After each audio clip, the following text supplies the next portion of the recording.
welcome back to Cindy's Library. This is Cindy. Thank you so much for joining me. I truly do appreciate it. So today I'm going to talk about what I have read so far for the month of February.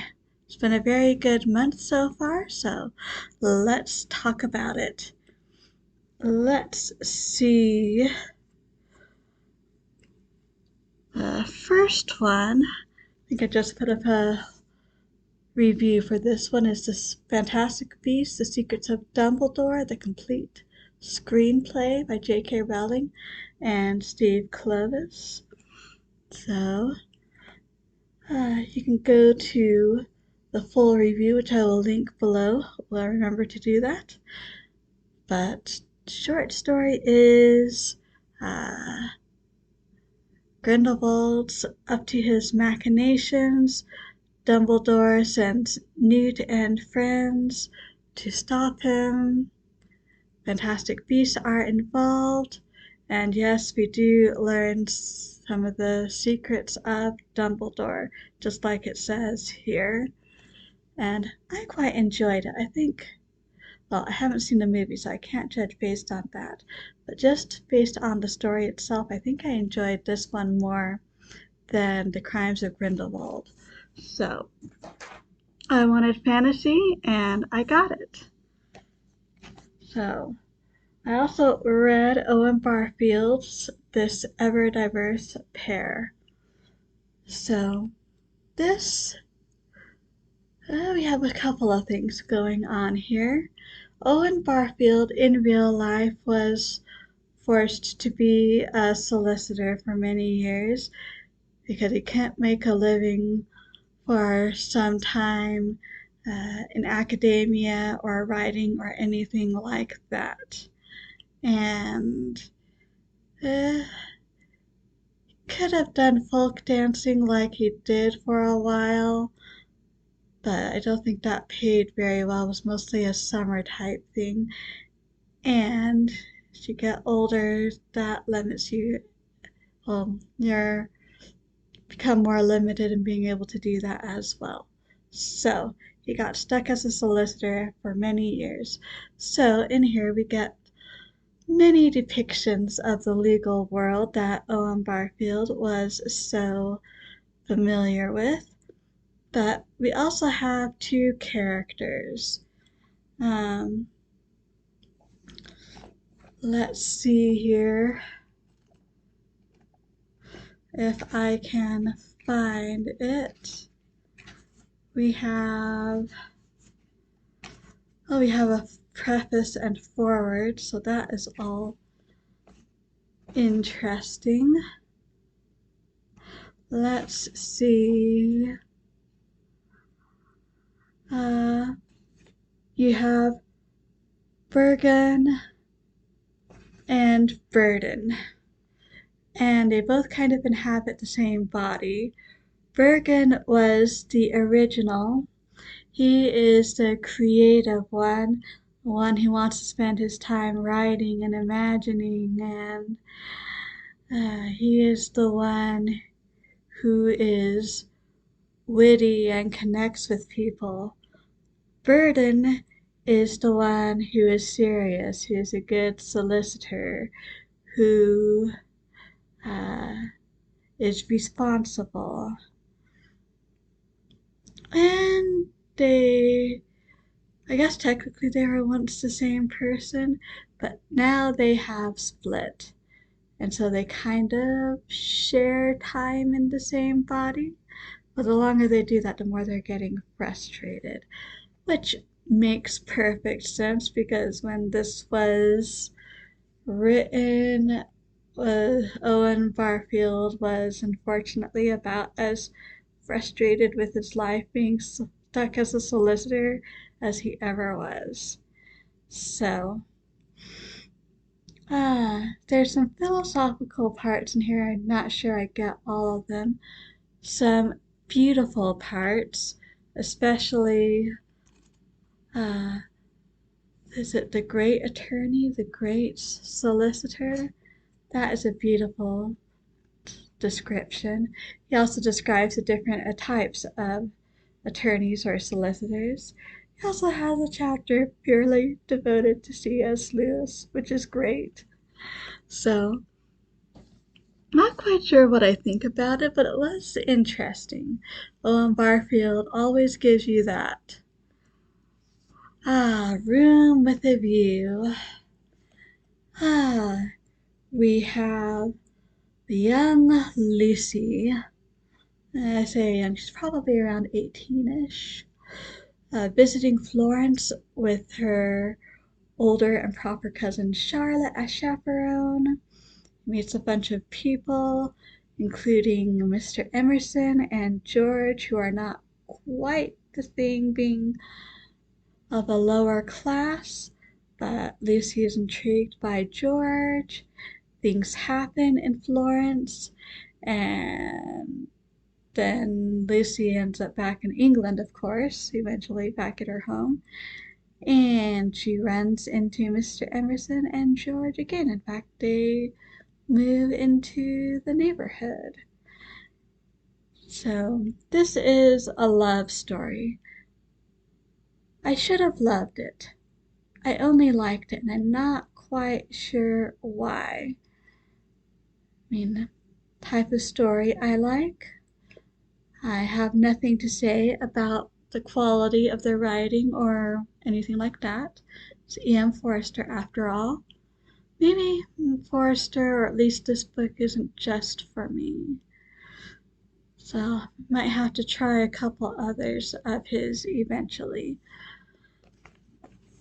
So a slight disappointment, but not sorry that I read it at all. I also read Beowulf. This one translated by Burton Raphael, and excellent translation. Quite enjoyed it. Quite readable.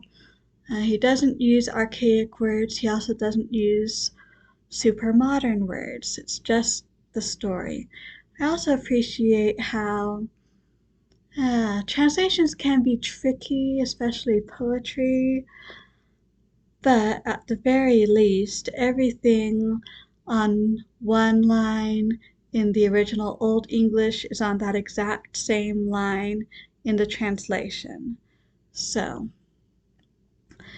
this, if you don't know the story, is the story of the ancient northern world with Geats and with Danes and with Swedes and all sorts of other northern people. And it is also about the monsters. Great hero Beowulf, who, unlike most of the other figures in here, is definitely fairy tale. The bear's son is what most people think he is. He fights first Grendel, then Grendel's mother, then at the very end, the dragon. One of the few lengthy poems that we have from Old English. And it's a classic for a reason.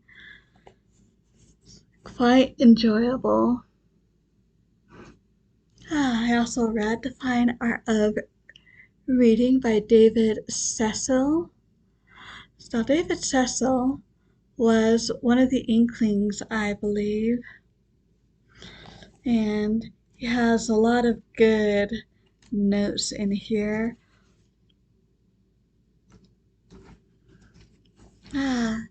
One of my favorites is the last one.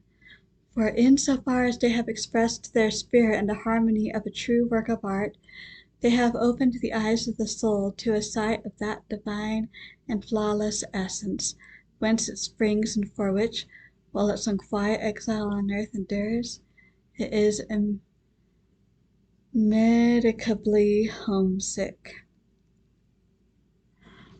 That is what good art, what good literature can do.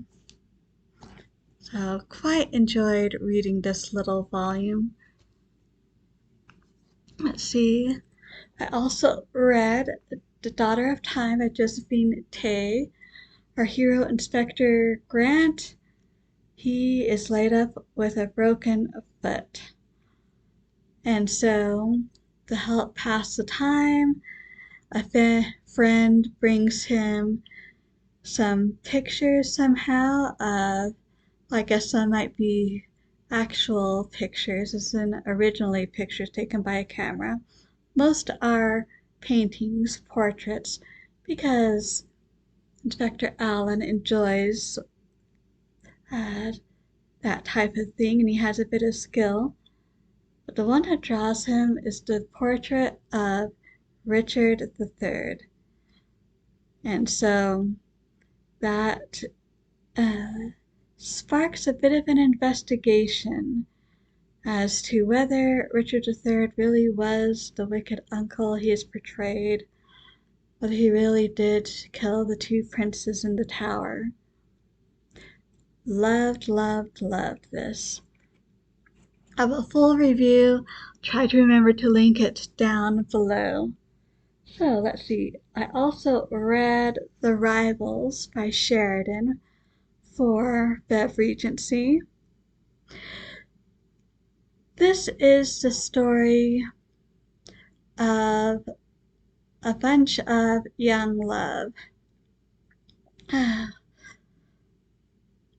Let's see. How are they related?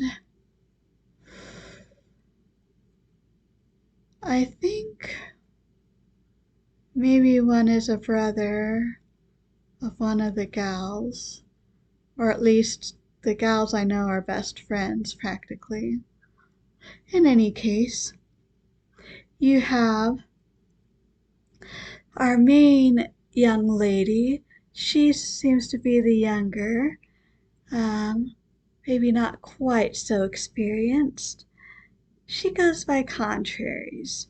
She has fallen for this guy, supposedly lower rank and money and all of that, and so her aunt highly disapproves. But little does she know that the guy is actually a lord and has only been pretending because he knows that's exactly the type she's looking for. In the meantime, I think it's his sister and her fiance are having troubles. We also have at least one other young man who is trying to court the first young lady. And we also have the aunt, full of some intrigue with another young man. And in the end, we almost have two duels, but everything works out all right in the end, of course. A bit ridiculous, but very fun. I can see this being excellent on stage. And for Bev Regency, I also have read The Absentee, and that is by Mariah Edgeworth. So we have this family. They are landholders in Ireland. As to whether they're actually Irish, well, just based on Irish history, I know that's complicated, knowing how much English monarchs tended to give their favorites land in Ireland. But our hero, he has not been to Ireland for a long time, probably basically since he started school. He's done with school, he's almost of age. He's in London, his mom wants him to marry. His dad's more interested in Ireland, but his mom refuses to go back. Trouble is, there are financial difficulties looming. So he goes back to Ireland, sees what's really going on. There's romantic entanglements from several directions, although all ends well for anyone who is worthy of everything ending well for them. We also, well, he, I guess I should say, and through him we have a chance to see an example of a good estate being very well run,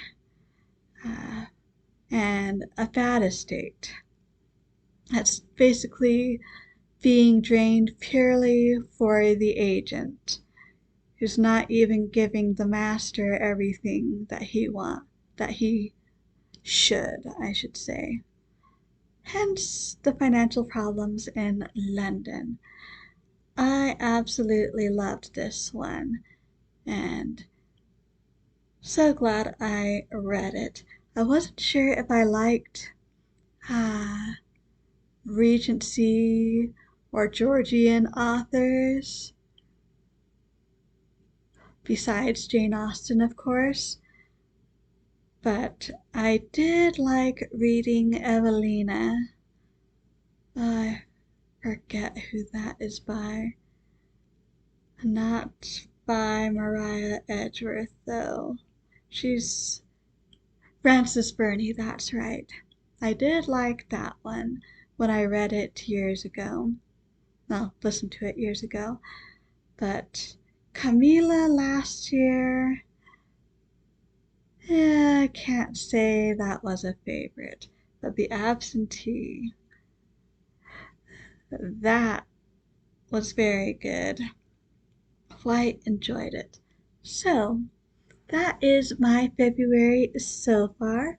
Hopefully we will end strong for Feb Regency. How's your February reading going so far? Hope it's been going as well. Love to hear all about it down in the comments, or if you've read any of the books I've mentioned today, love to hear all about that too. So, I guess that's all for today. Hope we all stay safe and healthy, and as always, happy reading!